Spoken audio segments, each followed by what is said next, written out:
میخوام نیت‌های احساسی رو بررسی کنم. نیت کنید و بین 1 و 4 یکی رو انتخاب بکنید.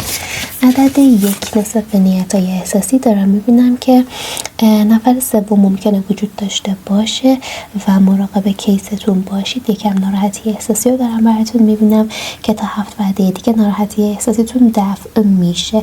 اگه قصد جفت شدن داریدم فعلا جفت شدن نمیفته. عدد 2 دارم میبینم کیس جدید وارد زندگیتون میشه که خیلی واسهتون خوبه و قصد و نیتش هم جدیه. کسانی که توی رابطه پارتنرتون میخواد جدی عمل بکنه. متأهل هم افتاده، همسرتون قراره پشتتون باشه. عدد 3 دارم میبینم که کیستون دوستتون نداره، مراقب باشید.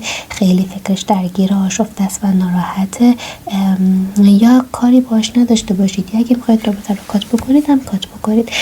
کلا دارم میبینم که یکم رابطه روی غم و اندوه افتاده و کلا کیس مناسبی نیست براتون. به نظر من به فکر یک کیس جدید باشید. بریم سراغ عدد شماره 4.